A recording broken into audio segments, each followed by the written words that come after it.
근로자가 별도의 운용 지시를 하지 않더라도 자동으로 적용이 되게 되는데요. 디폴트 옵션은 7월 12일부터 시행이 되기 때문에 각자의 퇴직금을 살펴보시는 게 좋겠습니다.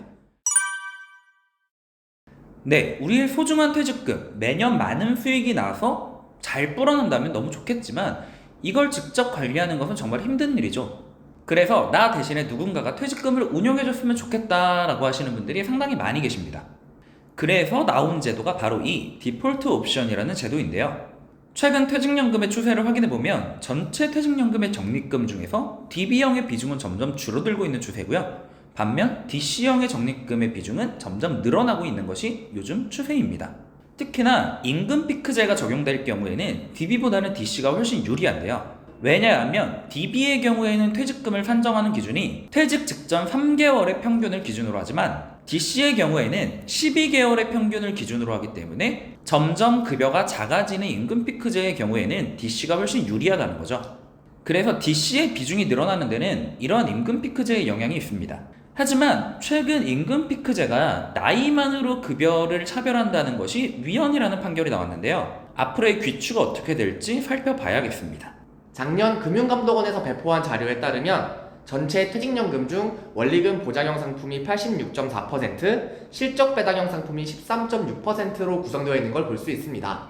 각각의 수익률을 살펴보면 원리금 보장형의 경우에는 0.97%에서 약 1.7% 정도를 볼 수 있고 실적 배당형의 경우에는 7.3%에서 약 13%가량 됩니다. 수익률의 차이가 상당히 많이 나네요. 네, 맞습니다. 수익률의 차이가 이렇게 많이 나는데도 불구하고 실적 배당형이 13.6%밖에 되지 않는 이유가 있을까요?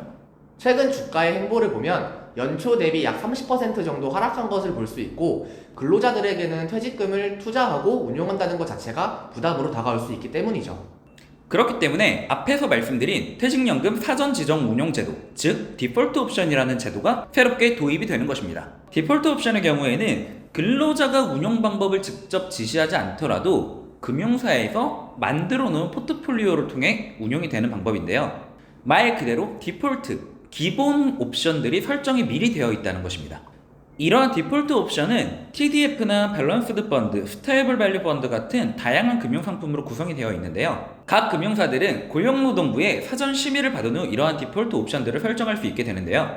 근로자들은 이러한 다양한 디폴트 옵션에 대한 정보를 받은 후 자신에게 맞는 디폴트 옵션을 고를 수 있습니다.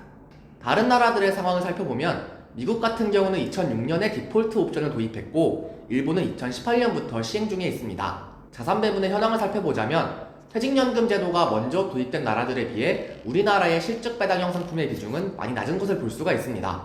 그렇기 때문에 최근 10년간의 연평균 수익률 또한 낮은 것을 볼 수가 있죠.